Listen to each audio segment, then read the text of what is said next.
నమస్తే అండి, welcome to my channel Lakshmi Ramana recipes. ఈరోజు రెండు మంచి హెల్దీ అండ్ టేస్టీ రెసిపీస్ని ప్రిపేర్ చేసేసుకుందామండి. చాలా టేస్టీగా ఉంటాయి. అవేంటంటే తోటకూర, పుల్లగూర అండి. పచ్చిమిర్చి కాంబినేషన్తో వంకాయ వేసి అందులోకి నేను ఈరోజు చిక్కుడుగాయ వేపుడిని ప్రిపేర్ చేశానండి. ఈ విధంగా వేడి వేడి అన్నంతో తింటే సూపర్గా ఉంటుంది. కాబట్టి ఎలా తయారు చేసుకోవాలో చూసేద్దామండి. ఇక్కడ నేను ఆల్రెడీ ఒక పెద్ద కట్టని నీట్గా ఒలిచేసేసి చూడండి, ఈ విధంగా లేత కాడల వరకు వేసుకోవాలండి. బాగా 3-4 సార్లు కడిగేసిన తర్వాత ఒక హోల్స్ ఉన్న గిన్నెలో వేసేసుకొని వాటర్ అంతా డ్రైన్ చేసి పెట్టానండి. తోటకూర చాలా టేస్టీగా ఉంటుందండి. సో ఈరోజు నేను ఈ తోటకూర వంకాయ కాంబినేషన్తో పచ్చిమిర్చి వేసి చేసే పుల్లగూరతో కాంబినేషన్గా చిక్కుడుగాయ వేపుడిని ప్రిపేర్ చేస్తున్నానండి. ఇక్కడ ఆల్రెడీ నేను ఒక 1/2 కేజీ చిక్కుడుగాయని నీట్గా ఒలిచి కడిగి పెట్టేసేసానండి. గింజలతో సహా మనం వేపుడు చేసుకుంటే చాలా బాగుంటుంది. ఇప్పుడు ముందుగా ఒక గిన్నెలోకి ఈ చిక్కుడుగాయ ముక్కలు తీసేసుకొని కొద్దిగా నీళ్లు వేసేసుకొని కొంచెం రాళ్ళుప్పు వేసేసుకొని స్టవ్ వెలిగించేసేసుకొని జస్ట్ ఒకసారి అంతా కలిపేసుకొని మూత పెట్టేసేసుకొని ఒక 4 నిమిషాలు ఉడికించుకోవాలండి మీడియం ఫ్లేమ్లో. ఇవి ఉడికే లోపల మనం ఇక్కడ పుల్లగూర ప్రాసెస్ని చూసేద్దాము. ముందుగా స్టవ్ వెలిగించుకొని కుక్కర్ పెట్టేసేసుకొని 2 టేబుల్ స్పూన్ల నూనె వేసుకోవాలి. మార్నింగ్ మనం హడావిడిగా ఉంటాం కాబట్టి కుక్కర్లో అయితే త్వరగా అయిపోతుంది. మీకు కావాలంటే గిన్నెలో కూడా చేసుకోవచ్చండి. నూనె వేడెక్కిన తర్వాత 1/2 టీ స్పూన్ ఆవాలు, 1/2 టీ స్పూన్ మినప్పప్పు, 1/2 టీ స్పూన్ పచ్చిశనగపప్పు, అలాగే ఒక 1/2 టీ స్పూన్ ధనియాలు, 1/2 టీ స్పూన్ జీలకర్ర వేసేసుకోవాలి. కొంచెం ఈ పుల్లగూరలకి మనం కొద్దిగా ధనియాలు వేసుకుంటే టేస్ట్ అనేది బాగుంటుంది. ఇప్పుడు పోపు దినుసులు వేగిన తర్వాత ఒక 8 వెల్లుల్లి రెబ్బల్ని కచ్చా పచ్చాగా దంచి వేసేసుకొని అలాగే ఒక 2 ఎండుమిరపకాయలను కూడా తుంచి వేసేసుకొని కొద్దిగా కరివేపాకు వేసుకొని 1 నిమిషం బాగా ఈ పచ్చిమిర్చి ముక్కలు వెల్లుల్లిని ఫ్రై చేసుకున్న తర్వాత ఒక పెద్ద ఉల్లిపాయని చిన్న ముక్కలుగా కట్ చేసి వేసేసుకొని అలాగే కొద్దిగా కరివేపాకు కూడా వేసేసుకొని ఈ ఉల్లిపాయ ముక్కల్ని ఒక 2 నిమిషాలు ఫ్రై చేసేసుకోవాలి. మామూలుగా ఈ తోటకూర పుల్లగూరని మనం ఎండుమిరపకాయల కాంబినేషన్తో కూడా చేసుకోవచ్చండి. లేదు ఉత్త పచ్చిమిరపకాయలు, లేదు కొంచెం ఎండుమిరపకాయలు కొంచెం పచ్చిమిరపకాయలను కూడా వేసి చేసేసుకోవచ్చు. ఇప్పుడు 2 నిమిషాలు ఫ్రై అయిన తర్వాత ముందుగా మనం శుభ్రం చేసి పెట్టుకున్న ఈ తోటకూరని వేసేసుకోవాలి.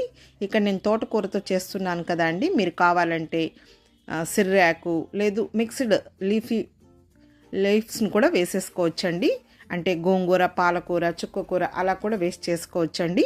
ఇప్పుడు ఒక 2 మీడియం సైజులో ఉన్న వంకాయల్ని ముందుగానే కోసి ఉప్పు నీళ్ళలో వేసి పెట్టుకొని అవి వేసుకోవాలి.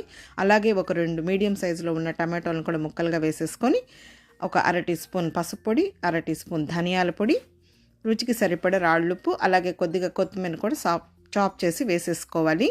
ఇప్పుడు ఇదంతా కూడా ఒక 4-5 నిమిషాలు మీడియం ఫ్లేమ్లో ఫ్రై చేసేసుకోవాలి, అంటే మగ్గనివ్వాలి. ఆ పోపులో ధనియాలు వేసినా కూడా కొద్దిగా ధనియాల పొడి కూడా వేసుకుంటే టేస్ట్ అనేది బాగుంటుంది. మనకు పచ్చి మామిడికాయ అవైలబుల్ ఉంటే పచ్చి మామిడికాయని కూడా ముక్కలుగా వేస్ట్ చేసుకోవచ్చండి, చాలా బాగుంటుంది. ఇక్కడ నేను వంకాయలు వేస్ట్ చేస్తున్నాను కదా అండి, మీరు కావాలంటే ఉత్త తోటకూరతోనే కూడా చేసుకోవచ్చు, కానీ వంకాయలతో కలిపి చేసుకుంటే టేస్ట్ ఇంకా బాగుంటుంది. ఇప్పుడు ఇదంతా కూడా బాగా మగ్గిన తర్వాత కొద్దిగా చింతపండుని, ఆల్రెడీ మనం టమాటోలు వేసాం, మరీ పులుపు ఎక్కువైతే బాగుండదు, కొద్దిగా చింతపండుని కడిగి వేసేసుకొని ఇప్పుడు అది వేసుకున్న తర్వాత ఇంకొక నిమిషం ఫ్రై చేసేసుకోవాలి. చూడండి, ఇప్పుడు ఆకుకూర అంతా కూడా పచ్చివాసన పోయే వరకు బాగా మగ్గిపోయింది. మనం కాడలతో, లేత కాడలతో సహా వేసుకొని మనం వేపుడు కానీ లేదు పప్పులో కానీ ఈ విధంగా పుల్లగూర చేసుకున్నప్పుడు వేసుకుంటే టేస్ట్ అనేది చాలా బాగుంటుంది. ఇప్పుడు ఇదంతా బాగా మగ్గిన తర్వాత ఒక మీడియం సైజులో ఉన్న గ్లాస్ నీళ్ళు వేసేసుకుంటే సరిపోతుంది. ఈ కూర మరీ నీళ్ళగా ఉన్నా కూడా బాగుండదండి, కొంచెం గట్టిగా ఉంటేనే బాగుంటుంది. చూడండి, ఇప్పుడు ఇదంతా కూడా ఒకసారి అంతా మనకు ఉప్పు, కారం, పులుపు అంతా సరిపోయిందో లేదో చూసేసుకోవాలి. ఇప్పుడు ఇదంతా కరెక్ట్గా సరిపోయిందండి.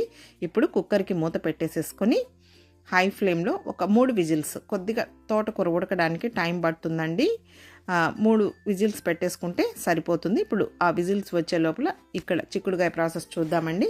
చూడండి, చిక్కుడుగాయ అనేది ఉడికిపోయింది. నీళ్లు మనం కొద్దిగానే వేసి ఉడికించుకోవాలి. కరెక్ట్గా ఉడికిపోయిందండి.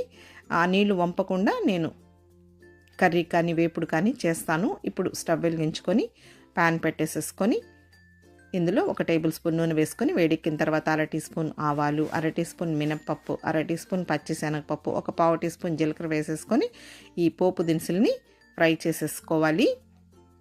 ఇప్పుడు పోపు దినుసులు వేగిన తర్వాత ఒక 2 ఎండుమిరపకాయలు కూడా తుంచి వేసుకోవాలి. అలాగే ఒక మీడియం సైజులో ఉన్న ఉల్లిపాయని ముక్కలుగా కట్ చేసి వేసుకొని కొద్దిగా కరివేపాకు కూడా వేసేసుకొని జస్ట్ ఈ ఉల్లిపాయ ముక్కల్ని 1 నిమిషం ఫ్రై చేసేసుకోవాలి. ఫ్రై అయిన తర్వాత ముందుగా మనం ఉడికించి పెట్టుకున్న ఆ చిక్కుడుకాయ ముక్కలను కూడా వేసేసుకొని ఒక 1/2 టీ స్పూన్ పసుపు పొడి వేసుకొని ఒక 2 నిమిషాలు మీడియం ఫ్లేమ్కి హై ఫ్లేమ్కి అడ్జస్ట్ చేసేసుకుంటూ ఫ్రై చేసేసుకోవాలి. మరీ ఎక్కువ ఓవర్గా ఏం ఫ్రై చేయాల్సిన అవసరం లేదండి. ఆల్రెడీ మనకు ఇక్కడ ఉడికిపోయాయి. ఇవి నాటు చిక్కుడుకాయలండి. గింజలు చాలా బాగుంటాయండి టేస్టీగా. ఇప్పుడు ఇదంతా కూడా బాగా వేగిన తర్వాత 1 టేబుల్ స్పూన్ కారం పొడి, 1/2 టీ స్పూన్ ధనియాల పొడి, 6 వెల్లుల్లి రెబ్బలను కచ్చాపచ్చగా దంచి వేసుకొని 1 టీ స్పూన్ పుట్నాల పొడి, మనం కొబ్బరి చట్నీలో వేసుకుంటాం కదా ఆ పొడిని కొంచెం కచ్చాపచ్చగా దంచి వేసేసుకొని కొద్దిగా సాల్ట్ వేసేసుకొని 1 నిమిషం ఫ్రై చేసుకున్న తర్వాత కొద్దిగా కొత్తిమీరను కూడా సన్నగా చాప్ చేసి వేసేసుకోవాలి. ఈ పొడి అంతా వేసిన తర్వాత జస్ట్ 1 నిమిషం మాత్రమే లో ఫ్లేమ్లో ఫ్రై చేసేసుకొని ఇప్పుడు స్టవ్ ఆఫ్ చేసేసుకోవాలి. చిక్కుడుకాయ వేపుడు రెడీ అయిపోయిందండి. చూడండి, ఈ లోపల ఇక్కడ మనకు పుల్లగూర కూడా ఉడికిపోయింది. మూత తీసేసుకొని చూస్తే చూడండి కరెక్ట్గా ఉడికిపోయింది.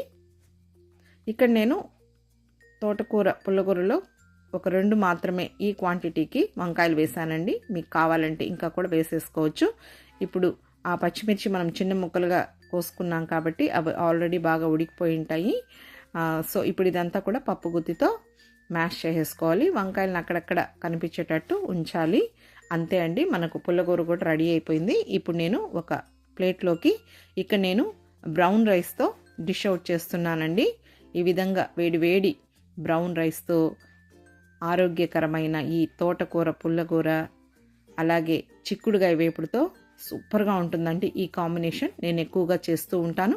చాలా రకాల కాంబినేషన్ ఫుడ్స్ని కూడా నేను వీడియోస్ అప్లోడ్ చేశాను. ఒకసారి చూసి తప్పకుండా ట్రై చేయండి. చాలా హెల్దీ అండ్ టేస్టీ అండి. ఇప్పుడు తోటకూర పుల్లకూరని ఒక కప్పులోకి తీసేసుకుంటున్నాను. అలాగే చిక్కుడుకాయ వేపుడిని కూడా ఒక కప్పులోకి తీసుకుంటున్నానండి. ఇవన్నీ కూడా ట్రెడిషనల్ రెసిపీస్ అండి. చాలా రకాల కాంబినేషన్ ఫుడ్స్ నేను వీడియో అప్లోడ్ చేశాను. కొద్దిగా అన్నం పైన కూడా వేసుకుంటున్నానండి. ఇప్పుడు ఇష్టపడే వాళ్ళు కొంచెం నెయ్యి కూడా వేసుకొని తినచ్చండి. ఇంకా ఏదైనా పాపడ్స్ కానీ పికిల్ కానీ వేసేసుకొని ఉప్పు మిరపకాయ కాంబినేషన్తో కూడా చాలా బాగుంటుందండి. కాబట్టి తప్పకుండా ట్రై చేసి చూడండి. ఈ వీడియో మీకు నచ్చినట్లయితే నా యూట్యూబ్ ఛానల్ లక్ష్మీ రమణ రెసిపీస్ని కొత్తగా చూస్తున్న వారైతే తప్పకుండా సబ్స్క్రైబ్ చేసుకోండి. ఇంకొక మంచి వంటతో మళ్ళీ కలుద్దాం. నమస్తే అండి.